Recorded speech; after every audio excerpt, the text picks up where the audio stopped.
Listening Section Directions. The listening section measures your ability to understand conversations and lectures in English. You will hear each conversation and lecture only one time. After each conversation or lecture, you will hear some questions about it. Answer all questions based on what the speakers state or imply. You may take notes while you listen. You may use your notes to help you answer the questions. Most questions have 4 possible answers. In some questions, you will see this icon. This means that you will hear but not see part of the question. Some questions have special directions which appear in a gray box. Most questions are worth 1 point. If a question is worth more than 1 point, special directions will indicate how many points you can receive. You have approximately 40 minutes to complete the listening section. This includes the time for listening to the conversations and lectures and for answering the questions.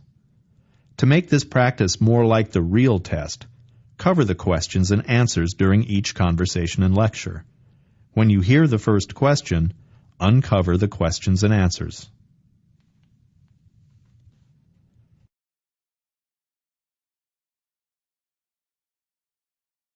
Questions 1 through 5. Listen to a conversation between a student and a music professor. Hi, Professor Casey. How are you? Fine, thanks, Michael. I heard you got the scholarship for the summer program at Silverwood. Congratulations. Thank you. Thank you very much. I'm sure your recommendation helped me a lot. I was happy to do it. So, are you ready for summer? I wish it was next week, but I still have a lot to do before exams. But I'm looking forward to it. I'll be studying oboe with Peter Stanley. He heads the woodwind ensemble there. I know him. You couldn't ask for a better teacher. That's great. I'm really happy for you. Thanks. I'm looking forward to it. He was on the panel for my interview. I'll be studying oboe with him and also orchestra. Dr. Fine is the conductor, and I'm hoping to do the French horn too, and maybe take up the crumb horn. It's such a cool sound. They're supposed to have an early music specialist there, but I forgot her name. The crumb horn? Yeah. That's right. You did tell me of your interest in medieval and Renaissance music. I hope you get a chance to pursue that. There's been a revival of interest there. Well, Michael, it looks like you'll have a full plate this summer. I know. I'm sure I'll be working hard, but it'll be great. So what comes after that? What are your plans for next year? You'll be a sophomore, right? Right. I'll be coming back here, so I'm sure I'll be seeing you. You'll still be teaching theory and composition, right? Of course I will, and I look forward to having you in class. What will you be doing this summer? I'll be teaching Theory 1 and 2, and coaching voice. Uh-huh. You're also in a band, aren't you? Outside of school. Yes, I am, a jazz quintet. We do mostly standards. I play piano and sing. For me, that's fun and relaxation time. My girlfriend said she heard you at the back alley. Yes, we play there every Wednesday night. You should come hear us sometime. I like that. I'll bring my girlfriend. She says you are really good. Well, then, I hope to see you some Wednesday night. I'll be there. Well, I gotta go now. I'm supposed to meet my German teacher in 15 minutes, and thanks again for the recommendation. It's my pleasure, Michael. You'll make the most of it, I'm certain. Good luck. Number 1. What topics do the speakers mainly discuss?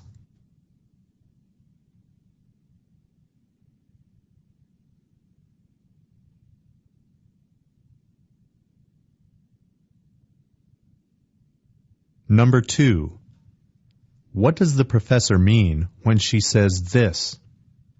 I know him. You couldn't ask for a better teacher.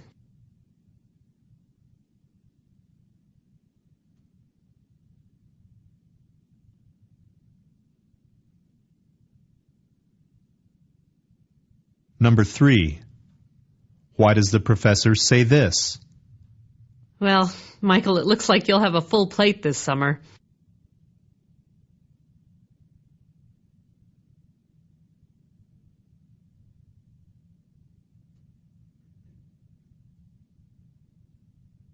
Number 4. What does the professor do for relaxation?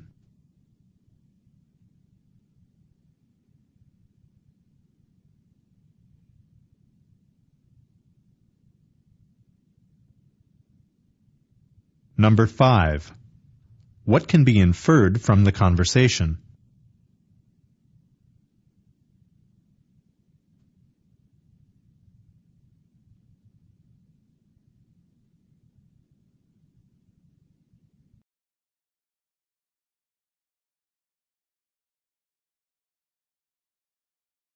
Questions 6 through 11. Listen to part of a lecture in a film studies class. In the first 2 decades of the 20th century, cinema established itself as a powerful mass medium. Movies were a popular entertainment for working people, but they were more than just entertainment.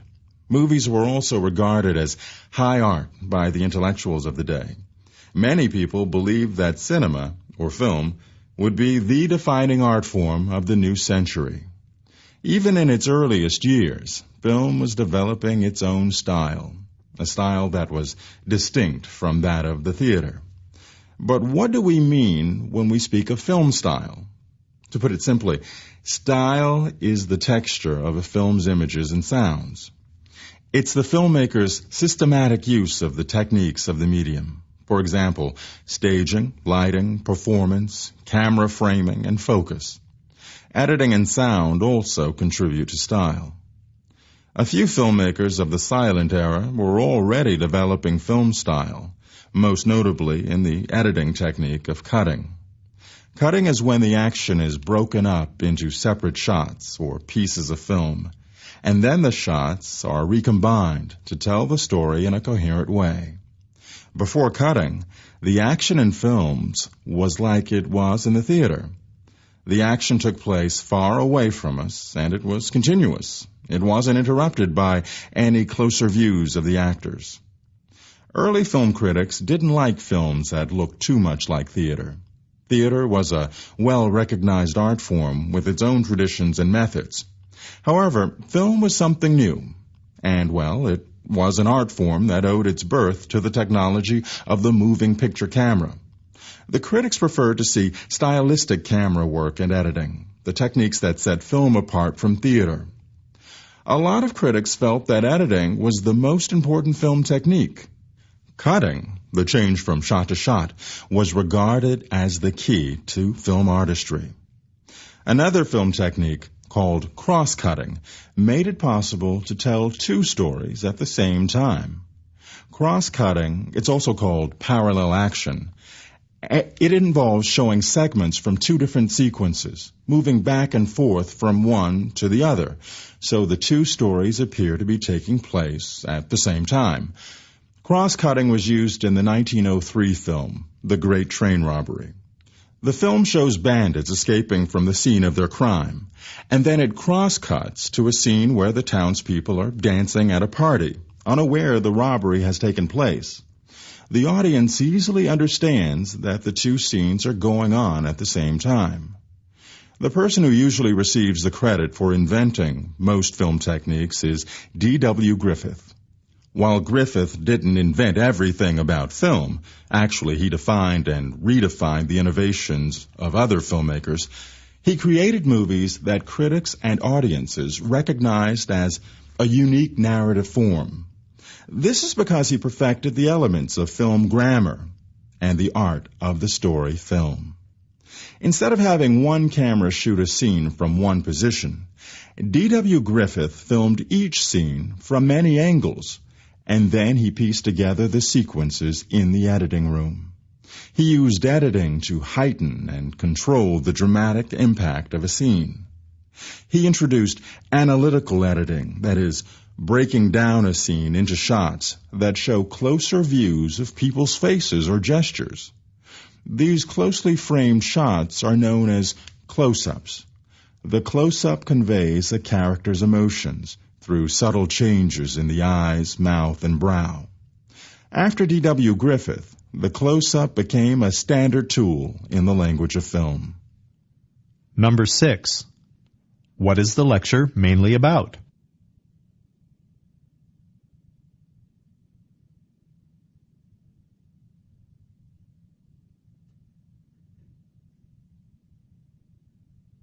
Number 7. Which of the following contribute to the style of a film?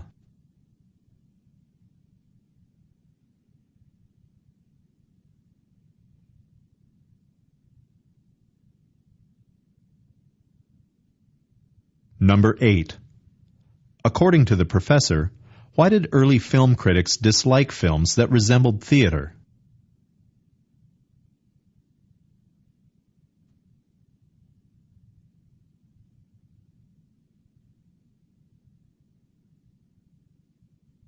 Number 9. Why does the professor discuss cross-cutting?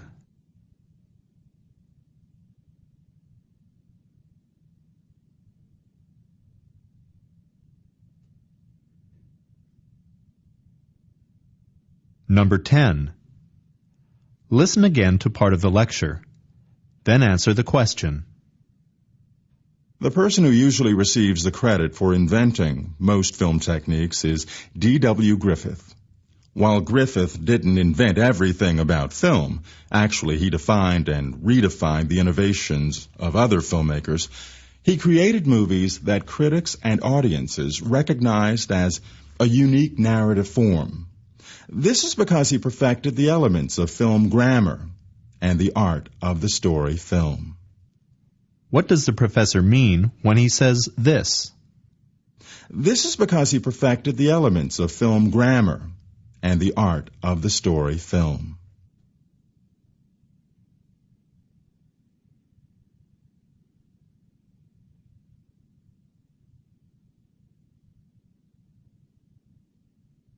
Number 11. Which camera shot would probably best show that a character is frightened?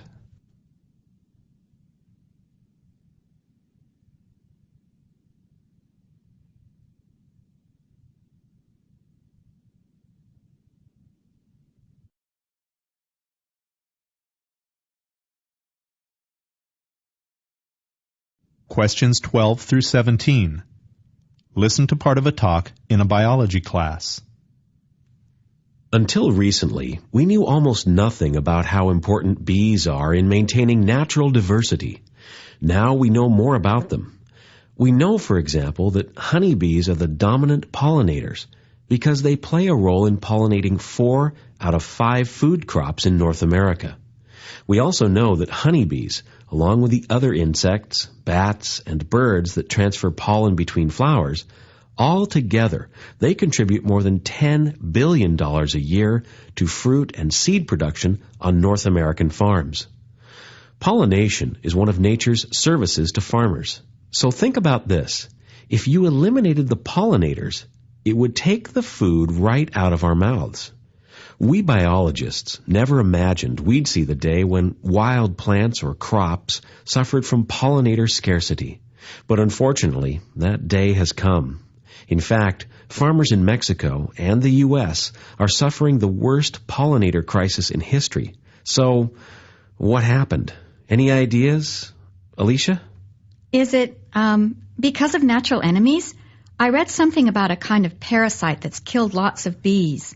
It's true. An outbreak of parasitic mites has caused a steep decline in North American populations of honeybees. But parasites aren't the only factor. What about the pesticides used on farms? All those chemicals must have an effect. Most definitely, yes. Pesticides are a major factor.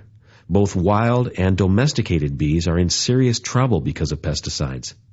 In California, farm chemicals are killing around 10% of all the honeybee colonies. Agriculture, in general, is part of the problem. Think about this for a minute. The North American continent is a vast collection of nectar corridors made up of flowering plants. These corridors stretch for thousands of miles from Mexico to as far north as Alaska. And every year there's an array of migratory pollinators flying north and south with the seasons, following the flowers. The migratory corridors, the flyways, are like something like a path of stepping stones for the pollinators, with each stone being a collection of flowering plants. But our system of large-scale agriculture has interfered. During the past 50 years, millions of acres of desert in western Mexico and the southwestern United States have been turned into chemically intensive farms, planted with exotic grasses, creating huge stretches of flyway that are devoid of nectar-producing plants for migratory pollinators. What we have now are huge gaps between the stepping stones, patches of plants here and there. A couple of migratory pollinators are worth noting. One is the lesser long-nosed bat, and another is the most famous pollinator. What is our most famous pollinator? Or should I say our most beautiful pollinator? Oh, I know. It's the monarch butterfly. The monarch butterfly, yes. Millions of monarchs from all over the U.S. and southern Canada fly south every year in late summer. The monarch is the only butterfly that returns to a specific site year after year. Unfortunately, the herbicides used on the milkweed in the Great Plains are taking a toll on monarchs, and fewer of them are reaching their winter grounds in Mexico. Another important pollinator is the long-nosed bat. These amazing animals feed on cactus flowers. What they do is they lap up the nectar at the bottom of the flower, and then when the bat flies off to another cactus, the pollen stuck to its head is transferred to that plant's flower. But the long-nosed bat is having a tough time too. Some desert ranchers mistake them for vampire bats, and they've tried to poison them or dynamite the caves where they roost. Number 12.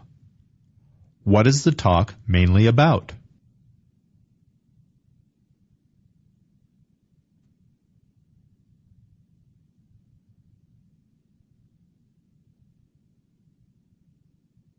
Number 13. According to the professor, what factors have affected pollinator populations?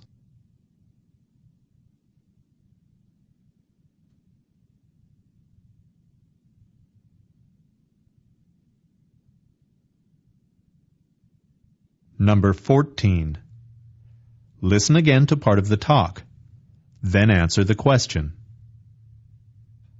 But our system of large-scale agriculture has interfered.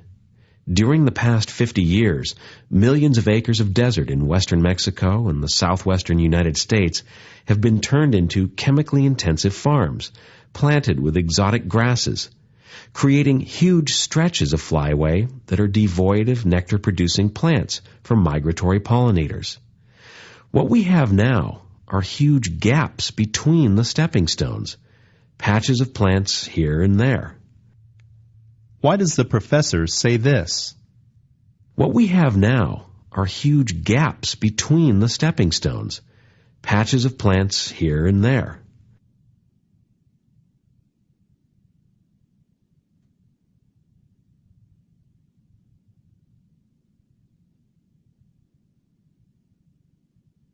Number 15. Listen again to part of the talk. Then answer the question. Millions of monarchs from all over the U.S. and southern Canada fly south every year in late summer. The monarch is the only butterfly that returns to a specific site year after year. Unfortunately, the herbicides used on the milkweed in the Great Plains are taking a toll on monarchs, and fewer of them are reaching their winter grounds in Mexico. What can be inferred about monarch butterflies?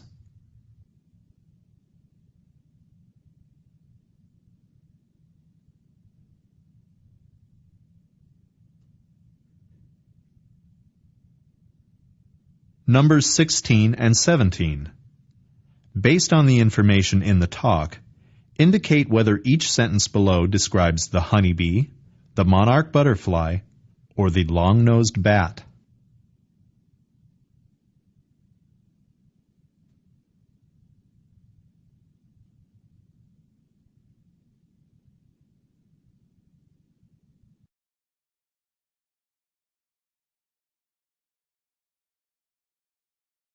Questions 18 through 23.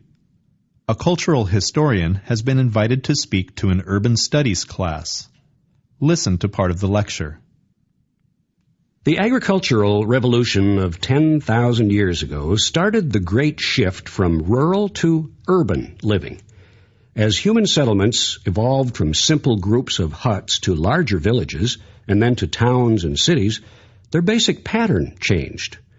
The early rural villages grew naturally, sort of organically, as if they were plants or bushes, and buildings were clustered near water sources and around village gardens, with trees for shade and pastures for animals. A lot of us yearn to escape to these simpler, more romantic settlements of the past, but there are probably more of us who have a powerful urge to explore new ideas and to build bigger and better structures. We now have super settlements called cities. Our city planners and architects have converted the organic pattern of the village into a geometrically perfect grid. Our natural habitat has been transformed into an expanse of hard, straight surfaces with stone and metal and concrete and glass. Of course, the city is still a wonderful place for stimulation, for opportunity, and for cultural interaction. In fact, you could say the city is our most spectacular creation, and believe it or not, it still has elements of the rural past. In the average North American city, about 1/3 of the surface is given to streets and buildings. The rest is covered by trees and grass. Foresters call it the urban forest, meaning all the trees in city parks, the trees planted along streets and highways, and the trees in people's yards. The extent of this forest is sort of amazing, 2/3 of our urban space. The concept of a tree-lined village green has a long history, but one of North America's first public parks that was sort of created as a unified project was Central Park in New York City. Central Park was designed by landscape architects Olmsted and Vaux in the late 19th century. They took their inspiration from the gardens of European estates and the romantic landscape paintings from that period. Central Park was set in a rectangular site covering over 800 acres in the middle of Manhattan Island. By the 19th century, the original forest was long gone. The area had been used as a common pasture for farm animals, but eventually it deteriorated into a kind of urban wasteland dotted with garbage dumps. Olmsted and Vaux transformed this wasteland into something like its original appearance, with rolling hills, grassy meadows, and woody thickets with thousands of trees. The result is sort of an oasis in the middle of steel and stone. Central Park has been called the city's lung because of its purifying effect on the air, not to mention its effect on the human psyche. It remains one of the best examples of what we can do with the open spaces of our cities. When you look at how far we've come as humans, when you consider that we've developed something called civilization, you come to realize that the finest evidence of our civilization is the city. The city is a symbol of experimentation and creation, a place where we can come together for work and entertainment, for art and culture, for wonder and opportunity. And like the rural villages of the past, the city is where we come together to share cultural experiences with other humans, indeed, to define what it is to be human. Number 18. What topics does the speaker discuss?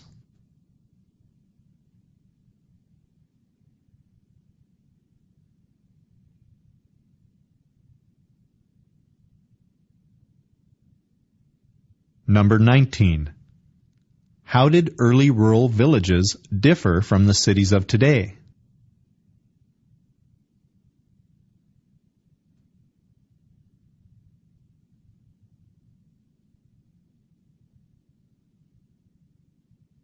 Number 20. What is the urban forest?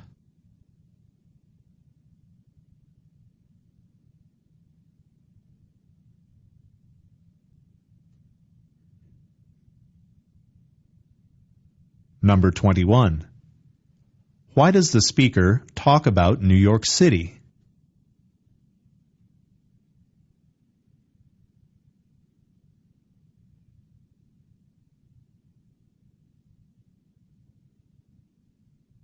Number 22.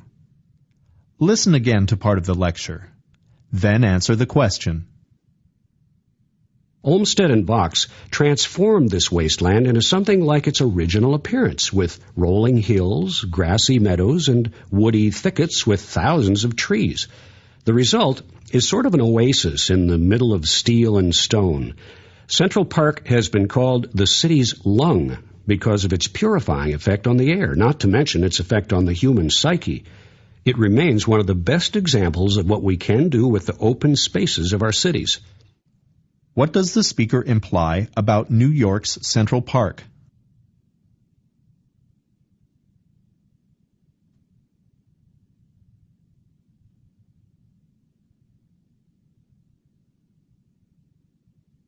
Number 23. What is the speaker's opinion of the city?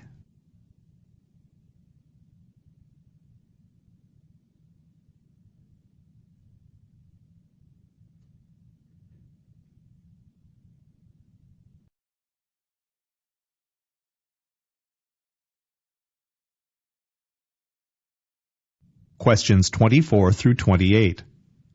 Listen to a discussion between a student and her tutor. My first test in computer science is on Monday, and I'm sure there'll be a question about memory. So can we go over memory again? Sure. Just remember the term memory is used a bit loosely. It describes an important element inside the system unit, the part of your computer where information is stored. Technically, memory can be either of two things, RAM or ROM. RAM and ROM, two kinds of memory. I need to be able to explain them. Now, what's the difference between RAM and ROM? RAM, or random access memory, stores the programs and data you're using in your current work session. When you turn off the computer, the information in RAM is lost. ROM, read-only memory, stores the information your computer needs to perform basic functions and run programs that are built into your computer. Like the program to start up the computer. ROM is permanent memory. Okay.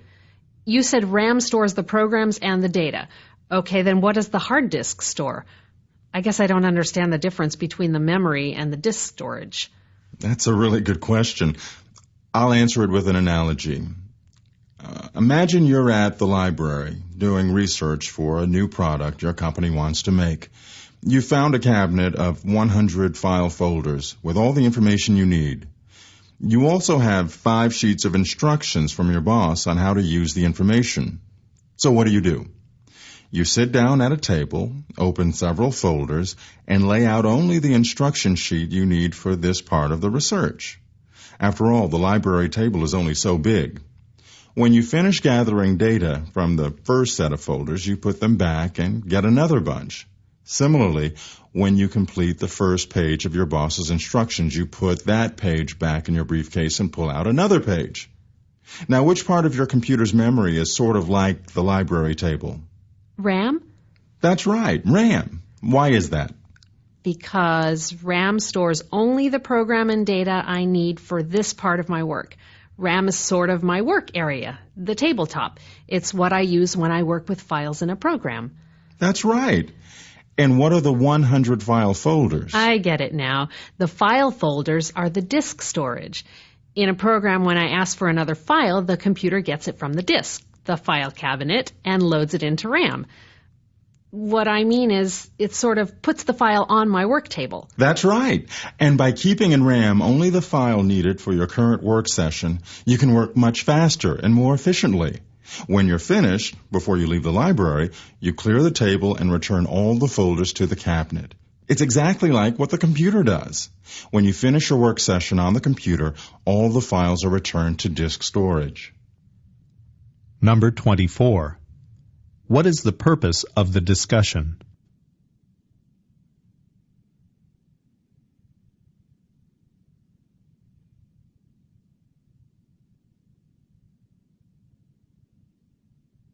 Number 25. Where does the computer store information to run programs that are built in?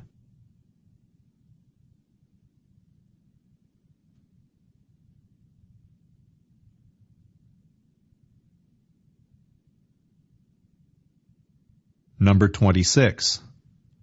Why does the tutor describe doing research at the library?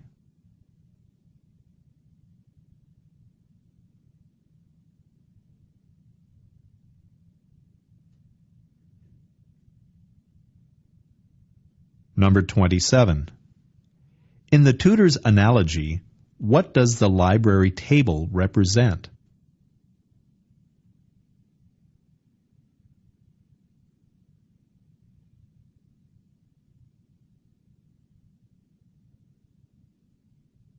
Number 28. The tutor briefly describes what happens during a work session on the computer. Indicate whether each sentence below is a step in the process.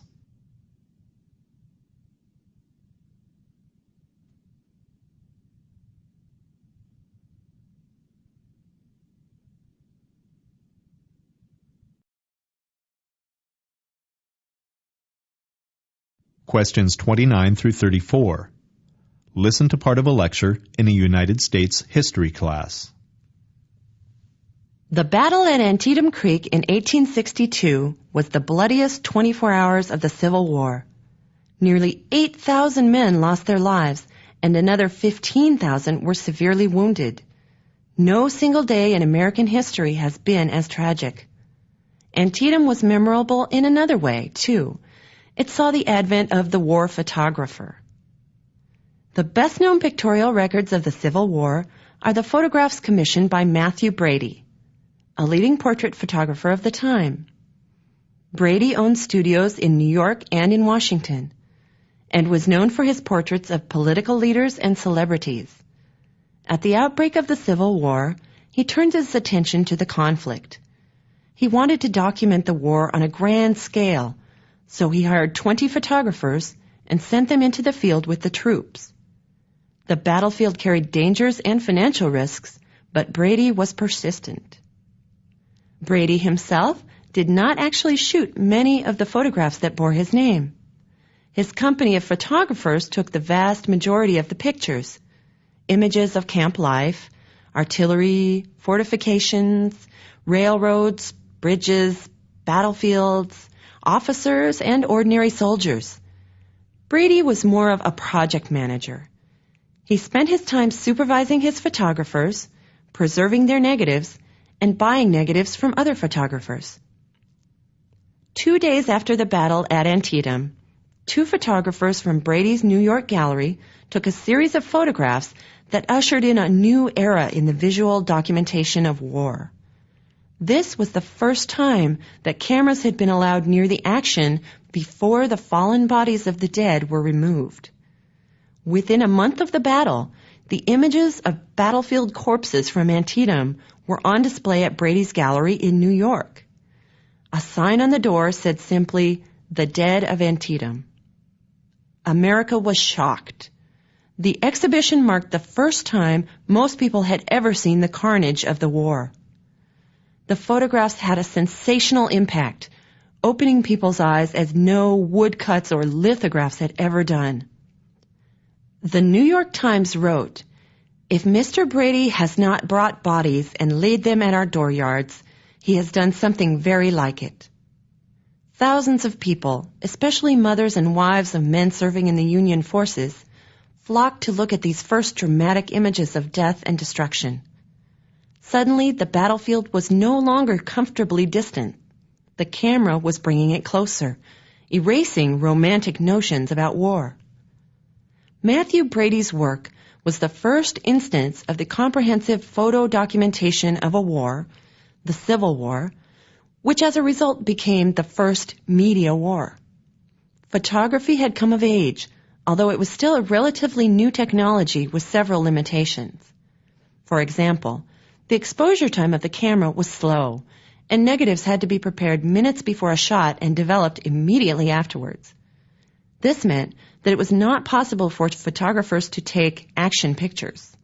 They were limited to taking pictures of the battlefield after the fighting was over. Another limitation was that newspapers couldn't yet reproduce photographs. They could print only artist drawings of the scene. Nevertheless, photography made a huge impact, and media coverage of war and public opinion about war would never be the same again. Number 29. What is the main idea of the lecture?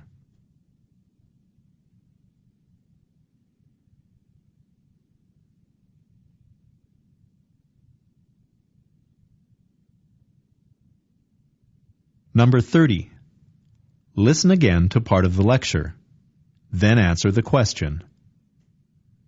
The battle at Antietam Creek in 1862 was the bloodiest 24 hours of the Civil War. Nearly 8,000 men lost their lives, and another 15,000 were severely wounded. No single day in American history has been as tragic. What does the professor mean by this statement? No single day in American history has been as tragic.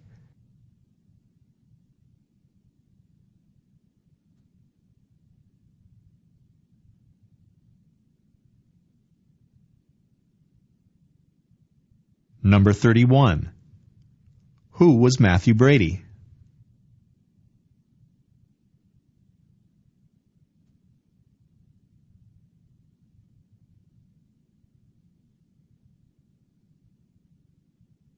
Number 32. Listen again to part of the lecture. Then answer the question. Within a month of the battle, the images of battlefield corpses from Antietam were on display at Brady's Gallery in New York. A sign on the door said simply, "The Dead of Antietam." America was shocked. The exhibition marked the first time most people had ever seen the carnage of the war. The photographs had a sensational impact, opening people's eyes as no woodcuts or lithographs had ever done. Why does the professor say this? The photographs had a sensational impact, opening people's eyes as no woodcuts or lithographs had ever done.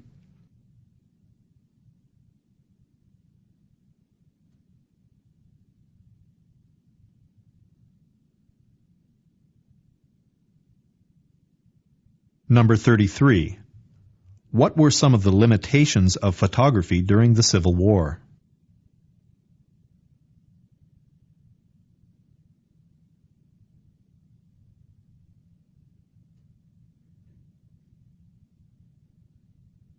Number 34. What does the professor imply about Matthew Brady?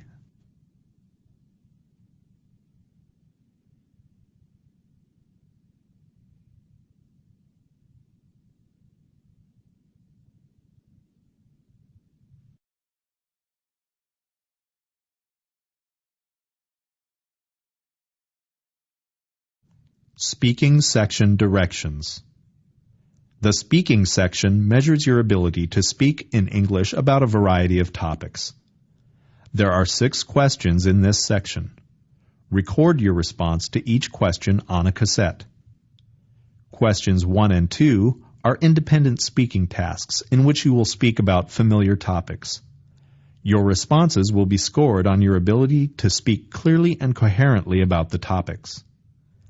Questions 3 and 4 are integrated tasks in which you will read a passage, listen to a conversation or lecture, and then speak in response to a question about what you have read and heard.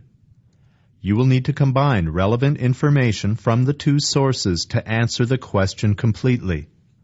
Your responses will be scored on your ability to speak clearly and coherently, and on your ability to accurately convey information about what you read and heard.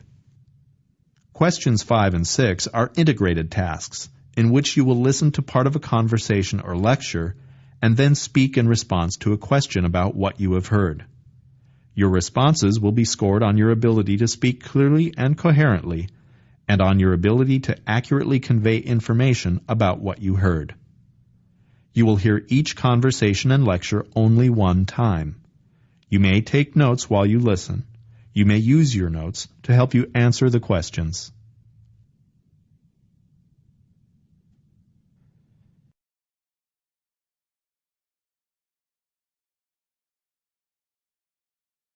Describe an event such as a holiday or other occasion that you enjoy celebrating.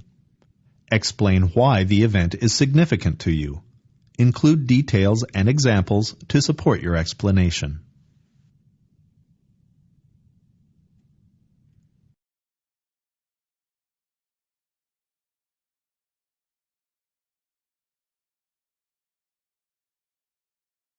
Some people keep in touch with friends and family by letter or email. Others keep in touch by telephone. Which method do you prefer to use, and why? Include details and examples in your explanation.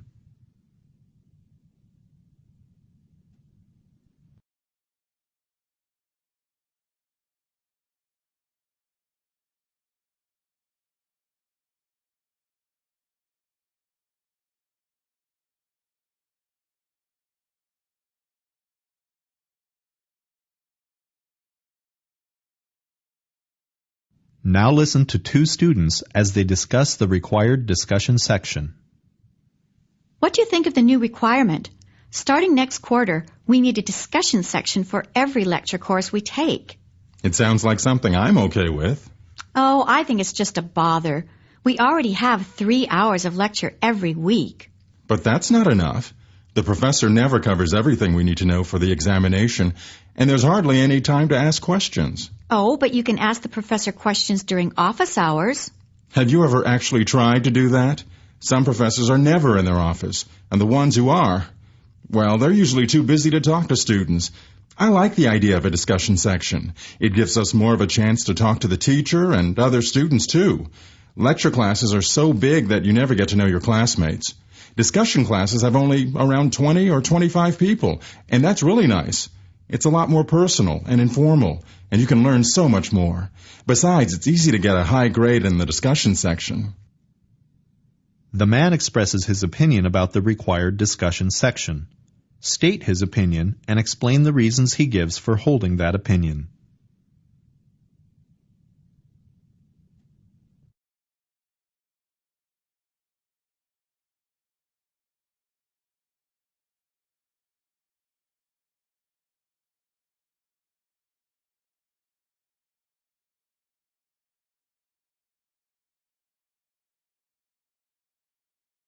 Now listen to part of a lecture in a zoology class.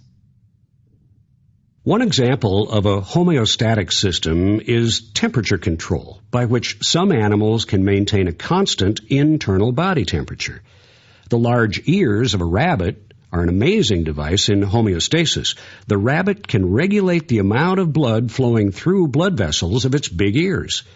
This adjusts heat loss to the rabbit's surroundings and maintains the stability of the rabbit's body temperature. The control center for body temperature is the brain, and nerve cells in the skin do much of the work. Here's what happens. When the rabbit's body temperature increases because of exercise or hot surroundings, the rabbit's brain notices the change and it sets out to bring the temperature back to normal. So the brain turns on the body's cooling system.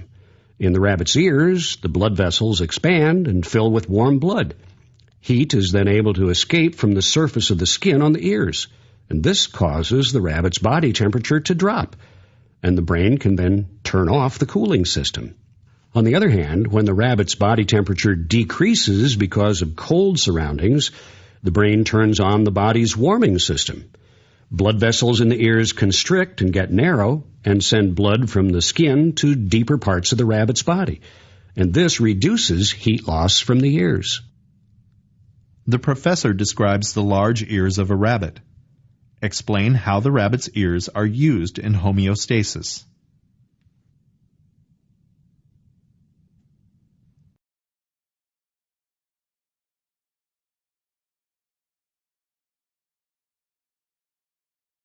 Now listen to a conversation between a student and a college administrator. May I help you? I hope so. I need to get an official copy of my transcript, but it seems I can't do that because there's an unpaid charge in my student account. The charge is a mistake.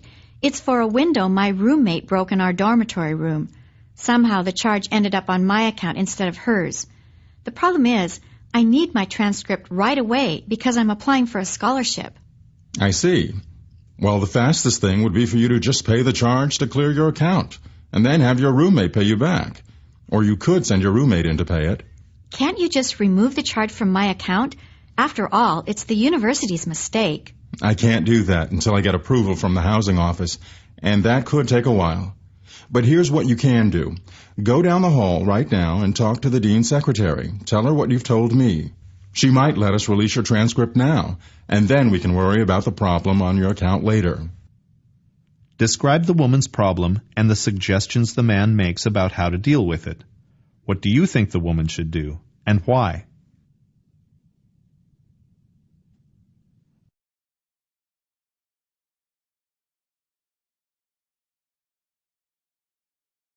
Now listen to part of a talk in a linguistics class.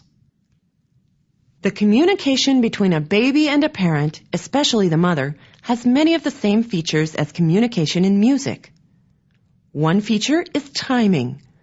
A mother and a child have a shared sense of timing, both before and after the child is born. It's like the mother and child kind of swing together in a common rhythm.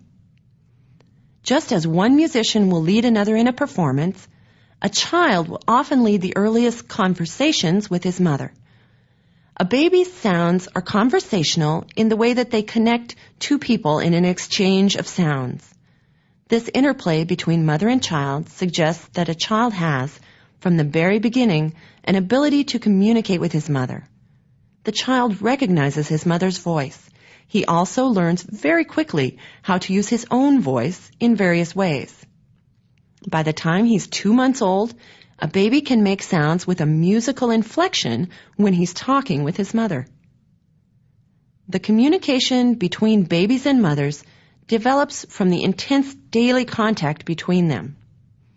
The mother creates a special language for the child, baby talk, a very special, very musical language. Several studies show that babies understand the patterns of baby talk and will respond appropriately by using facial expressions, movements, and their voice. Babies quickly develop a large vocabulary of sounds.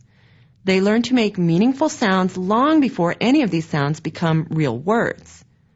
The meaning lies in the music of the sounds. Different meanings expressed by changes in intonation, rhythm, and timing.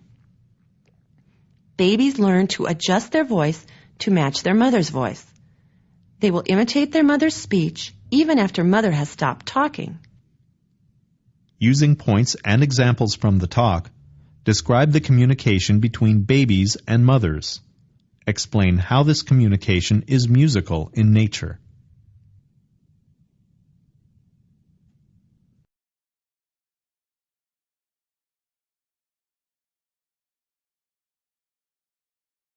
Writing section directions.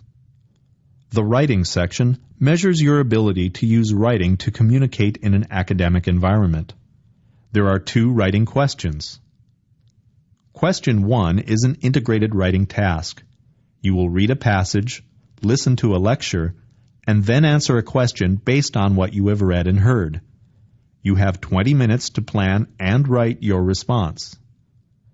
Question 2 is an independent writing task. You will answer a question based on your own knowledge and experience. You have 30 minutes to plan and write your response.